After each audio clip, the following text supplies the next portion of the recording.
Le projet d'appui à l'amélioration durable de la productivité et de la compétitivité des filières laitières bovines en Afrique de l'Ouest et du Centre en ProLait a été une heureuse initiative. À l'entame de ces activités, une attention soutenue a été centrée sur l'amélioration durable de la productivité et de la compétitivité des chaînes de valeur laitières en Afrique de l'Ouest et du Centre.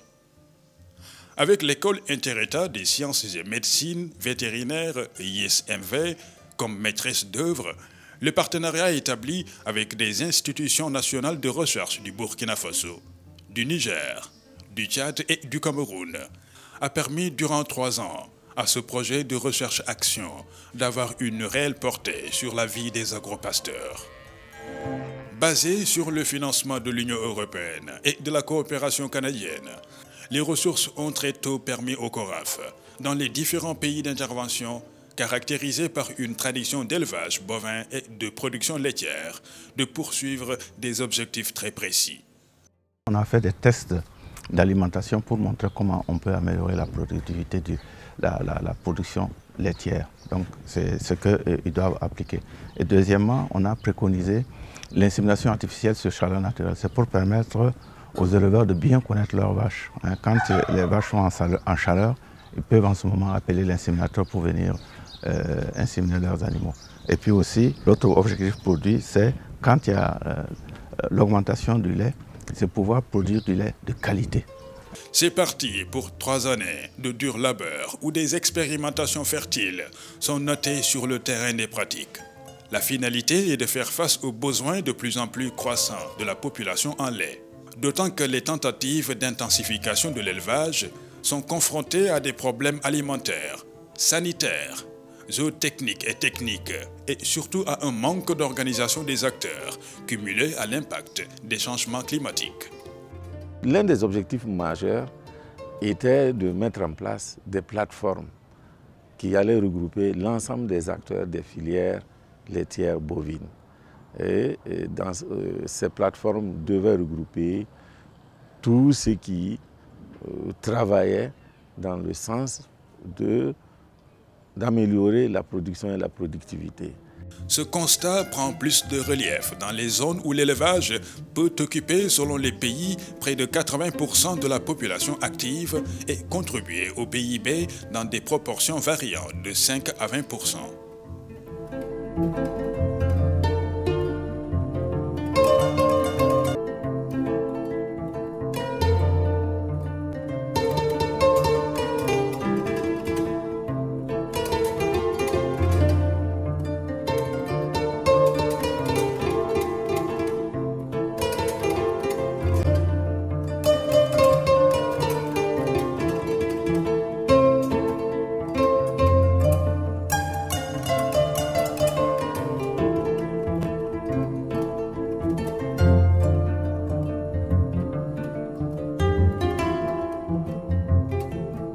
C'est particulièrement au Burkina Faso, au Niger et au Sénégal que les clignotants sont au vert. Les équipes de recherche-action du projet ont conduit sur le terrain, selon l'approche recherche agricole intégrée pour le développement, AIFODI, des expérimentations pour l'amélioration de la productivité et la compétitivité des filières du lait local. Nous, en tant que techniciens, nous sommes au niveau du bureau de la plateforme pour apporter des conseils techniques, pratiques et surtout sur la santé animale pour que les éleveurs en matière de lait puissent avoir des informations nécessaires en matière de traite, de santé, d'hygiène.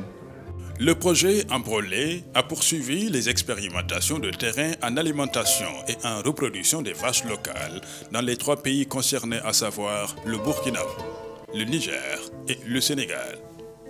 Au titre de la stratégie de collaboration entre les acteurs de la chaîne de valeur lait, 5 plateformes d'innovation des multi-acteurs de la filière lait locale ont été mises en place, dont une à Kaolack au Sénégal, 2 au Burkina Faso, Bobo Dioulasso et Yaoundé, une à Niamey au Niger et une au Cameroun, dans la région de l'Adamawa.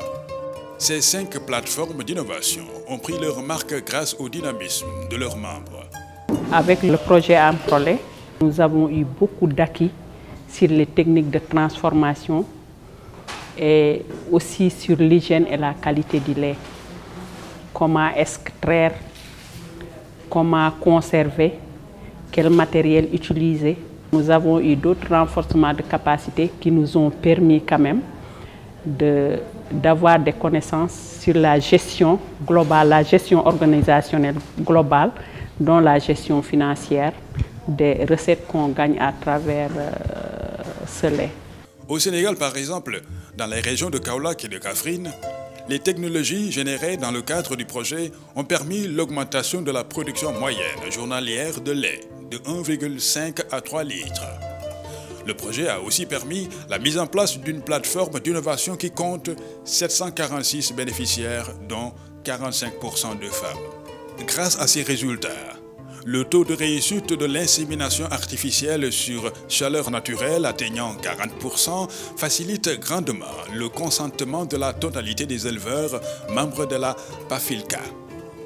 256, soit 86% des producteurs membres de Kaolack PI ont adopté l'insémination artificielle. Avec l'insémination artificielle naturelle, je dirais, sur chaleur naturelle, que produit Amprolait, nous pouvons avoir des vaches de lait qui, au lieu de donner 2 litres de lait par jour, nous donnent entre 15 à 20 litres de lait par jour. Donc, nous pouvons dire que nous apprenons maintenant à avoir du lait de qualité et du lait en grande quantité. En vue de tester les technologies améliorées de l'alimentation par la valorisation des ressources localement disponibles, une supplémentation alimentaire élaborée à partir des ressources localement disponibles a été proposée. En effet, les compléments alimentaires sont des ressources localement disponibles et accessibles. Il s'agit essentiellement d'une alimentation à base de maïs, de tourteaux, d'arachide et de coton, de son de maïs et de blé. L'autre volet, c'est le volet alimentation. Comment utiliser nos ressources naturelles dans l'alimentation pour améliorer la production laitière. Et enfin, le volet qualité du lait. Et sur ces 3 aspects, en tout cas, nos équipes de recherche, avec les producteurs, les acteurs de la plateforme, des activités de recherche ont été menées à travers des mémoires et des thèses même qui sont en cours de préparation avec des étudiants qui nous ont accompagnés dans les activités de recherche.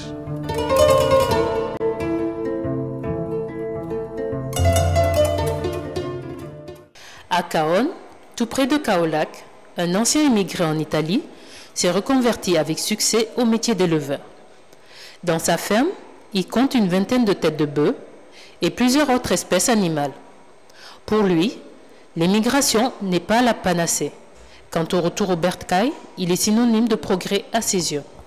waaw njaayu meemeeg soow mi ñu ngi ci gis suñu bopp mën naa ne ndax it xam nga daanaka loo ca def rek mu delloo la ko lay doon waaw danay gën di neex nag comme période bii nga xam ne si ak bi ñu dëgmal nga xam ne ñaare bu ñu demee fi mu ne dans fii ak ay 1 mois presque xont bi dana wàññeeku xam nga nagu élevage yi moom ku ko yor ku ne da ngay xont war nañ mën nañ am ay 60 litres 80 70 maanaam ci diggante boobu daal ci la ñuy nekk bu ko defee nañ ko jaay yenn ñu jaay ko litre téeméer yenn ñu jaay ko 600 yenn yi aussi comme li nga xam ne xëy na dëkkandoo yeeg luñ ci yëkkati may leen noonu lañ koy doxee.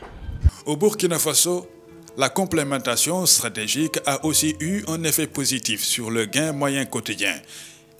GMQ, des veaux issus de vaches complémentées ayant servi à l'étude. Le poids moyen à la naissance, PMN, de 26,92 kg, les veaux issus des vaches complémentées avant et après volage ont enregistré en moyenne 9 kg de plus que ceux des vaches non complémentées. S'agissant de la maîtrise de la qualité du lait, une stratégie de gestion de la qualité du lait sur toute la chaîne de valeur a été élaborée tenant compte de l'insuffisance de la qualité sanitaire du lait. En fait, après les différentes formations sur la qualité du lait local, les acteurs des différentes plateformes sont convaincus que l'amélioration de la qualité hygiénique de la traite, le transport, la transformation et la commercialisation du lait rendra le lait local compétitif vis-à-vis du lait importé. À ce jour, Le projet Improlait a développé dans ses zones d'intervention 2 kits d'hygiène pour la traite et la transformation du lait local, dont un kit pour les éleveurs et un kit pour les collectionneurs de lait. Au Burkina, pour résoudre la qualité microbiologique du lait testé, les éleveurs burkinabés ont élaboré une fiche technique pour former les différents acteurs de la chaîne de valeur lait au Oué. En outre, un guide hygiénique et de la qualité du lait est proposé pour chaque maillon de la chaîne de production, avec un respect strict des dimensions environnementales et genre. Aujourd'hui, nous pouvons comptabiliser plus de 4000 personnes que le projet a formées. Parce que l'un des volets importants, lorsque nous avons déterminé les kits, nous avions montré aux femmes, parce que la question de genre avait été prise en compte, nous avons montré aux femmes comment il faut fabriquer du yaourt à partir du lait cru de vache. Le projet nous a permis à multiplier ce qu'on avait l'habitude d'avoir en quantité de lait. Donc ça a permis aux femmes de transformer ce lait-là dans de très meilleures conditions et au-delà même de vendre sur le marché, mais aussi de participer à de grandes rencontres commerciales. Dans ce projet, un important renforcement des capacités des agropasteurs a été noté dans toutes les zones d'intervention. Ici comme ailleurs, une série de formations a été initiée au profit des membres des plateformes d'intervention des thématiques diverses. Ainsi, 639 acteurs, dont 41,2% de femmes du Burkina Faso, du Niger et du Sénégal, ont été formés sur des thématiques diverses telles que l'insémination artificielle, la détection des chaleurs naturelles, les activités génératrices de revenus, l'accès au crédit et l'hygiène de la traite et du lait. Quelques 25 membres des PAFILCA IP, dont 13 femmes, ont été formés à la gestion organisationnelle. 109, soit 91% des femmes, ont été formées et maîtrisent désormais les règles d'hygiène de la traite et les meilleures pratiques pour le traitement du lait local. Je suis satisfait, mais vous savez, comme j'ai dit avec les producteurs, un projet, oui, le projet a une durée de vie, mais le bien-être du producteur, ça ne se limite pas simplement au projet. Il faut pouvoir être là, continuer à encadrer, continuer à apporter tant soit peu ce concept pour pouvoir vraiment pérenniser, pour pouvoir asseoir l'autonomie de ces groupements-là. Parce que avec les différents encadrements, il y a eu les plateformes. Dans les plateformes, il y a eu des groupements de femmes qui sont mis ensemble pour former des petites unités laitières. C'est ça qui est très important. Nous remercions les partenaires et souhaitons la pérennisation du projet. Nous souhaitons un encadrement soutenu parce qu'aujourd'hui, même si le projet prenait fin, nous avons déjà franchi un grand pas.